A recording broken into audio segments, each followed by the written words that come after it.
Nagaanii faraarri Waaqayyoo iddoo jirtan hundumaatti isiniif haa baay'atu. Saba Waaqayyoo akkam jirtu? Ani obboleessa keessan Paaster Eebbisaa Baqqalaati.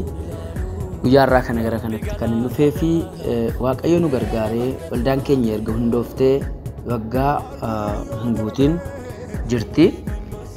Haa ta'uyyuu maleessaa Waaqayyo namoota baay'ee lubbuu haaraa nuu kennee cuuphaa marsaa tokkoffaa cuuphuudhaaf qophee xumurree barnoota isaanii xumuranii guyyaa lama boodee cuuphamuudhaaf jedhu.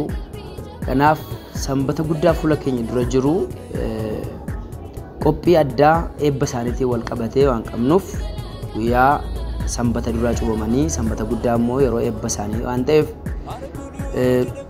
irratti argamtanii hirmaattuu eebba kana akka taatan wajjin akka Waaqayyoon galateeffattan akkuma kanaa sagantaa kanarraa hirmaattanii nu wajjin akka guyyaa kana dabarsitan firra jaalalaan isiniif godha.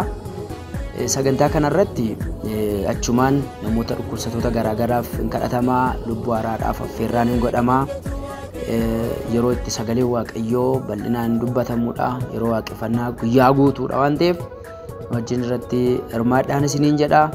Waaqayyoo iddoo isin jirtanitti isin haa eebbisu, isin haa eegu.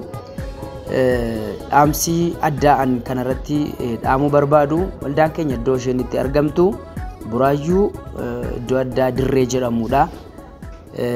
Karaa Finfinnee irraan kan dhuftan dhuma taaksiiti.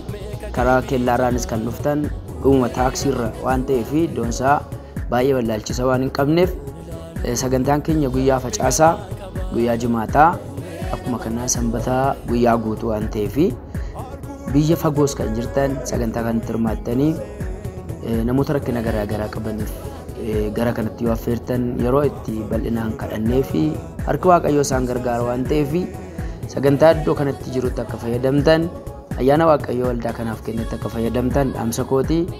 Waaqayyoo iddoo jirtanitti isin haa eebbisu. Kabaja argadhaa, jiraadhaa. Shalom.